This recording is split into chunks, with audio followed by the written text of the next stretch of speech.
7:08, our first guest of the morning, bright and early, Gideon Chitanga, Research Associate at the African Centre for the Study of the U.S. University of Wits. A very good morning to you. Always lovely talking with you. Welcome. Thank you. Good morning. Okay, so all eyes on Putin rebutting key elements of African peace plan for the Ukraine. Putin on Saturday gave African leaders wanting to mediate in the war in Ukraine a list of reasons why he believed many of their proposals were misguided, pouring cold water on a plan already largely dismissed by Kiev. We kind of, in this whole issue, getting two different narratives, one from the Western world supporting Ukraine and the other by Putin's allies. It's rather confusing, is it not? Gideon, are you there? This is yes. Can you hear me? I can hear you now. Thank you. Yes. Well, this is a complex issue, and as with the nature of conflicts, and particularly conflicts of this nature, they tend to be very difficult. It's a complex conflict that has taken international dimensions, and both, I think, Russia and Ukraine, they have their own interests, but these interests tend to also be influenced by the international play of the conflict, particularly the interests of the international parties that are involved. So, to add to that layer, conflicts that concerns issues of sovereignty, national sovereignty, are more difficult to deal with than other conflicts, which are basically denominated by what we call goal incompatibility, because some conflicts are easy to identify the goals and directly go into these incompatible goals as a method of trying to step or between the conflict parties. And what we hear at this moment, given where the stage of the conflict is, I think there are deeply entrenched views and positions between Russia and the standpoint of Ukraine. And we are at such a phase of the conflict, although it has already taken a year and a half. And I did not really expect to hear a different story from what we have heard from both sides of the conflict. But what is key, I think, is the mediation efforts, is what the mediators are putting across. And if you look at the positions that the various mediators or proposed mediators have put across, they are not really substantially different. There are points there which can be dealt with quickly, and some of the issues can be dealt with in the long term. So this relates to the initiative that was presented by African leaders, represented by African leaders, the 10-point initiative that was presented by China. I am sure that Brazil also offered some positions in relation to settling the conflict. There is what we can arrange as a hierarchy of issues, some which are quite basic and quick, and some which are complex. So, like any international conflict, this is the African initiative is just the initiation of a process like others. But I think these initiatives provide a good basis to start a serious dialogue about the conflict and to convince the key parties to start talking to each other, possibly listing those issues that can be quickly dealt with and going to the more complex issues. Okay, we know that the African leaders were seeking agreement on a series of confidence-building measures, even as Kiev last week began a counter offensive to push back Russian forces from the southern and eastern Ukraine that they occupy. And then the Ukrainian president has said after meeting with the African leaders that peace talks would require Moscow to withdraw, the key word here is withdraw, its forces from occupied Ukrainian territory, and something that Russia refuses to even negotiate on. So both sides are wanting something, and both sides are refusing to give in on these issues. There doesn't seem to be any compromise as far as this particular issue is concerned, withdrawal from occupied Ukrainian territory. Yes, you know what I think is very important from what the African leaders are saying, which also has been said by other initiatives. For example, the 10-point Chinese initiative is the emphasis that the UN Charter must be respected. And I think this applies to both countries. What it basically says is we have borders that are of countries which are recognized under the UN Charter. And countries are obliged to respect the rules of governance under the UN. I do not see any of the conflict parties having much leeway to get away from it, because it is a major point that defines the status of the modern country of countries under our modern times.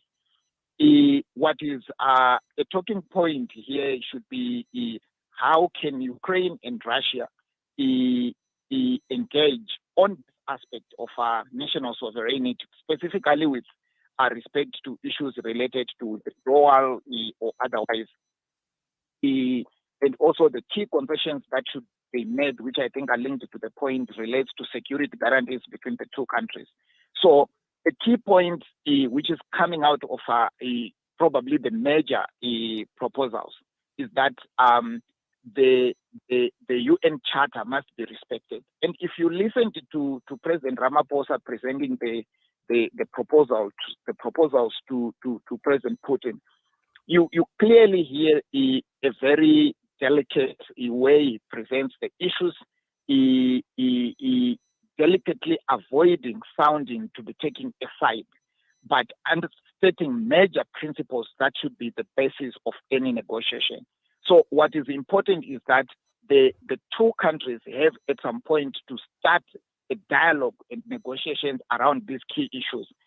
We cannot say at the moment there is or the other that is refusing to negotiate. I think we are at a phase where different parties are getting the conflict parties to think and reflect what we basically call talks about talks, which should lead to a proper framework under which direct negotiations could be undertaken. At the moment, the key players who are offering to mediate, I think they are throwing different points on the table.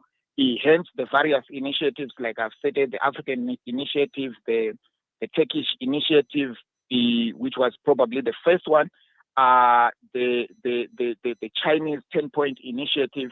These are providing key points to get the conflict parties to start seriously brainstorming, engaging on what they can deal with on the negotiating table.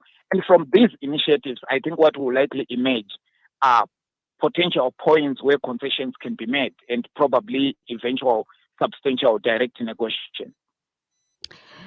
Okay, it looks like Russia, well, according to them, they never refuse talks with the Ukrainian side.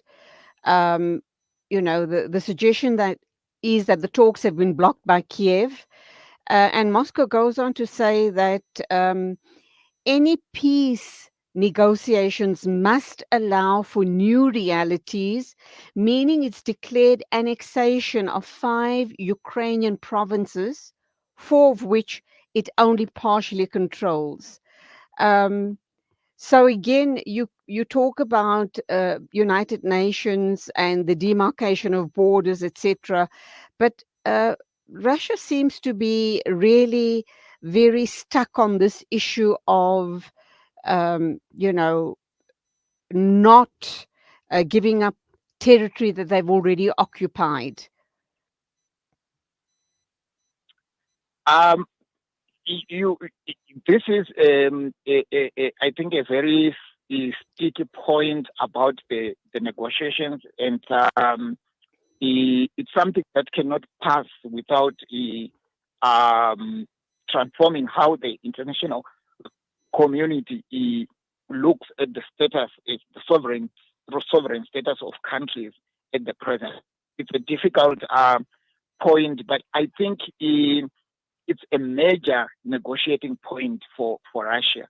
If I recall very well, the messaging or the framing of the Russian discourse towards the conflict was that Russia went into Ukraine with the view with minimum views or minimum objectives, and part of which was to neutralize what they perceived as a military threat to the Russian Federation, which was posed by Ukraine.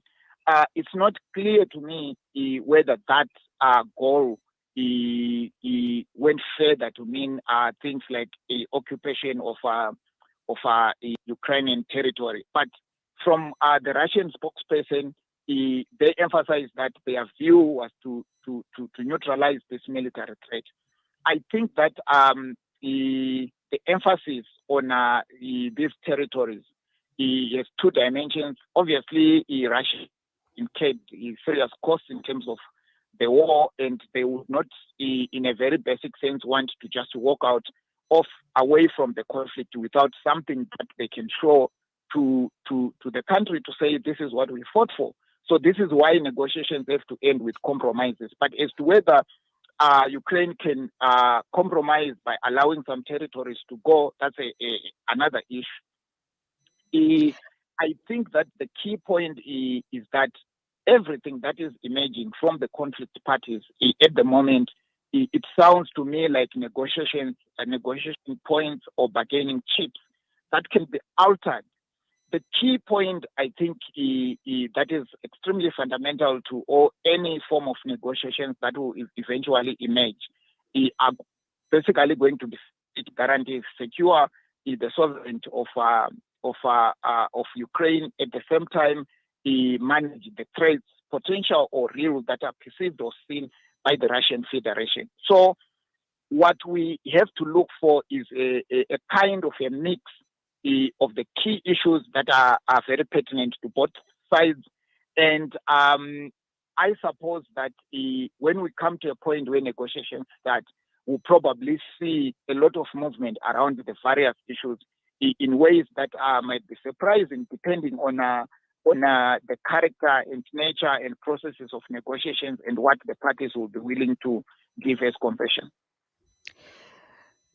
We know that the ICC has indicted Putin in March on war crime charges.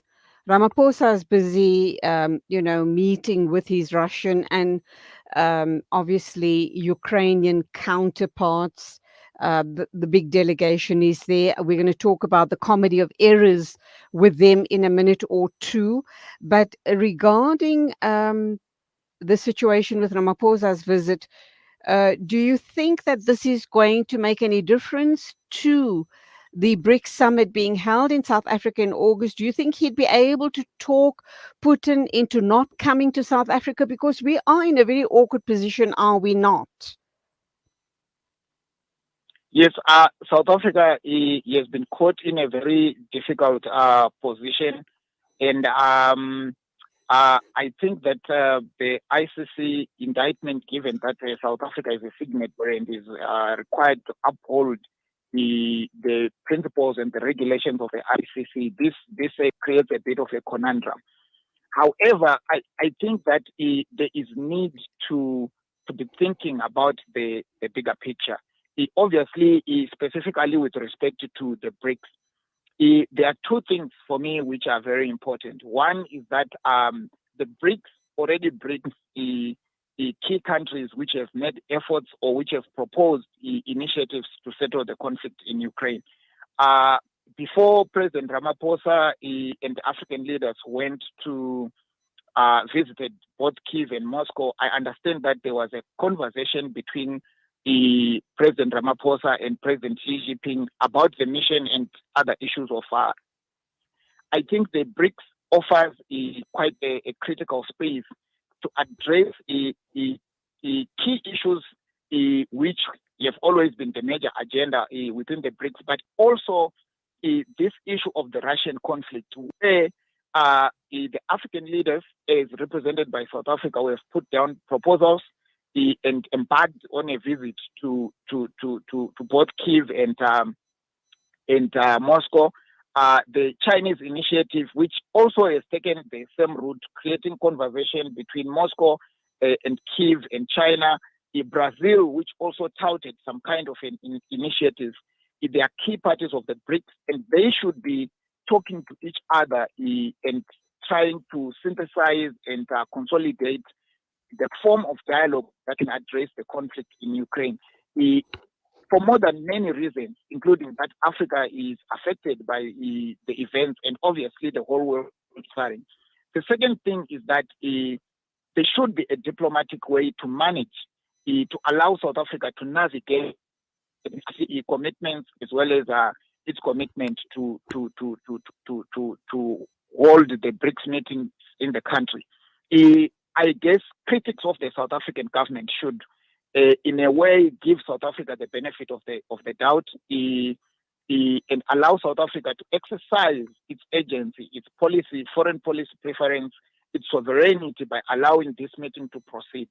I don't think that South Africa wants to be in a position where it is pushed or pressured to arrest a sitting head of state. But that as it may, there are also a whole lot of issues which are a challenge. There's been a lot of talk around a possible arrest of President Putin, the security challenges that will come with President Putin visiting South Africa, the media coverage, which will likely overshadow the BRICS processes as the media will focus on this ICC issue and the differences between the West and South Africa over a range of issues.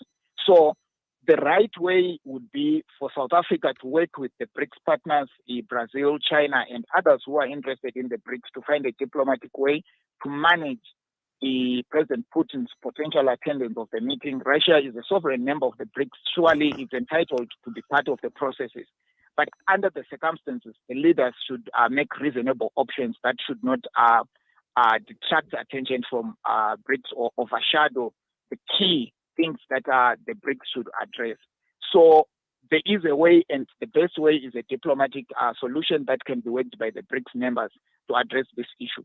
The second layer is obviously to watch and obviously expect that the BRICS, among other things, will bring the different settlement points that are emerging from African leaders, from the Chinese 10-point proposal, from what Brazil is proposing, with a view that these leaders can come up with a comprehensive arrangement, brainstorm on what they found when they met the leaders in Kiev and Moscow, and probably amplify efforts to push for negotiations as one of the major outcomes of this BRICS meeting.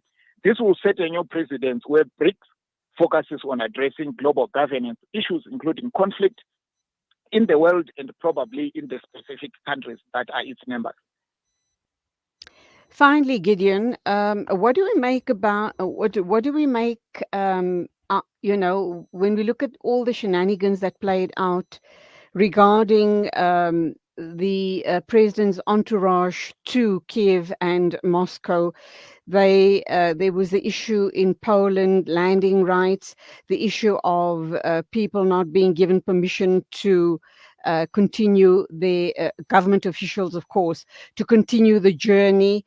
Was it sloppy work, preparation by us as South Africans, the government's South African government officials? Was it a breach of government protocols before departing for this trip? And then why on earth were there arms on board as well? What is this all about? And does this now raise the question that when the Russian ship docked in our port last year, that it did, it was here for nefarious purposes to get arms from South Africa? So a lot of questions are being asked, and the whole scenario that played out in Poland with South African officials really made us look like a whole lot of idiots and very poorly prepared for a trip and meetings of this nature. There is a context to it, and you have referred to it. The issue that South Africa is alleged or accused of providing weapons to Russia, which is an issue that the South African government has rejected or said, okay, we're investigating and we will have to address it depending on the outcome of what we get. My understanding is that there are very high-level conversations between the key power brokers in the Western global community and South Africa about that. That context fuels a toxic environment, and I think it played into how this matter was dealt with between the South African government and the Polish authorities. But having said that, I think that the Polish authorities had a responsibility to address this issue in a different way. I don't think that the South African plane carried ammunitions which were more than what would be required within diplomatic expectations for the purposes of protecting the South African leader and his entourage, given that he was going in a conflict zone. The second thing is obviously this to me appeared to be an administrative debacle, a misunderstanding between South African and Polish authorities, but which was worsened by the already existing toxic relations that are building. So a diplomatic way of addressing this required a sense of an awareness of the context and the things that should have been done on both sides to make sure that eventualities like this do not overshadow or impinge the very important processes of dialogue that the African leaders were embarking on. I suppose that the diplomatic conversations will continue between Poland and South Africa. Just to clarify what happened, as it is, there's a lot of speculation and anger and frustration, and Africans, I think, are justified to raise issues concerning racism, hatred, mistreatment of South Africans, because diplomatic rules should clarify how countries should engage. But when they fail, countries should still stay within the friendly relations to address incidents like this, which are very rare and maybe accidental or unaccepted, were not expected, but were overplayed because of the toxic environment that we are in. Clearly, it's shown South Africa in a very poor light, almost suggesting that the South African entourage was very, very poorly prepared for a diplomatic mission such as this one. And as you're indicating, it might well be that the Polish authorities overplayed it simply because they do back Ukraine. And I think the general perception is that South Africa, even though Naledi Pandor and the South African government stance is that they are non-aligned to both Ukraine and Russia, they're not going to take sides. It does seem that we are veering towards the side of Russia. And perhaps on that note, the Polish government tried to make the situation as difficult as it possibly could for the South African government entourage. You know what I want to say is that we talk in political terms or international terms about non-alignment and or as opposed to alignment and so on and so on. There is one important thing that we miss in these conversations, and it is the fact that in all conflict situations, the end is in some kind of negotiations and diplomacy. And it really helps where you have other countries which can talk to one part or both parties of the conflict parties. If these countries have a friendly relationship, because that friendly relationship creates a conducive environment for honest dialogue. I think that there is some kind of friendship between Russia and South Africa, which of course might relate to a lot of factors, historical factors, and so on. They are members of the BRICS. There could be personal relations with the some players in South Africa and some players in Russia. These kind of factors are needed before dialogue. We always know who can objectively state facts in the context of friendship, because it's kind of an environment that is less suspicious, relatively more objective if these key brokers are honest. And I think this is where South Africa's relations with Russia matter, South Africa's relations with China matter, and with Brazil matter. This is where the BRICS relations are quite key, including India, because when these heads of states, their government officials meet without Western powers, if they are able to engage objectively, then they create a totally different dynamic towards addressing the conflict in Ukraine. Imagine a situation where Western powers would be with Russian authorities. The whole environment is toxified by the political relations that are already polarized. And such an environment doesn't augur well when you are dealing with complex conflict. So I think that what Western media and some Western officials are failing to realize is there is need for a certain level of friendship, as long as it allows objective engagement that is substantially possibly would contribute to positive engagement in terms of global governance and in terms of addressing the conflict in Ukraine.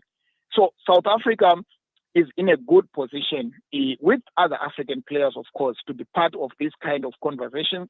And I think it's leverage, even if it is just based on a friendship with Moscow and Putin, without providing a direct armed support to the conflict.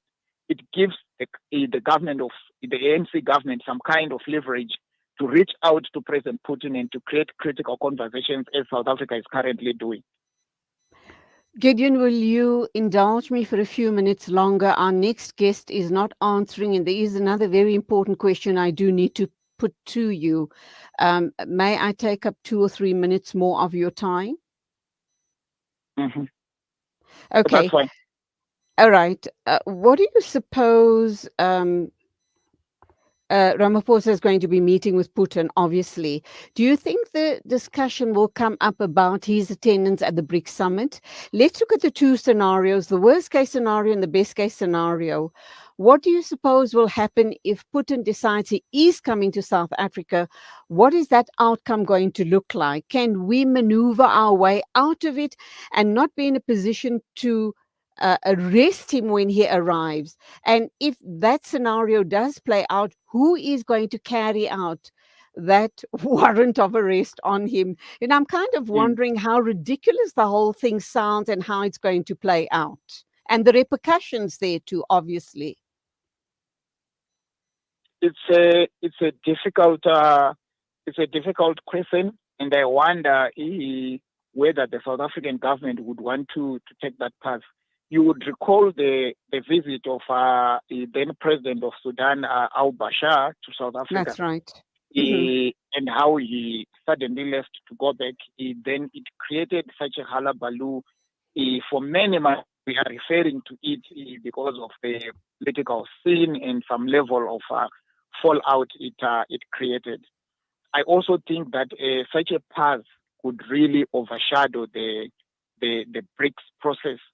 And I suppose that all the members of the BRICS, the key leaders, are aware of the potential damage and potential jeopardy that it would bring to the BRICS process.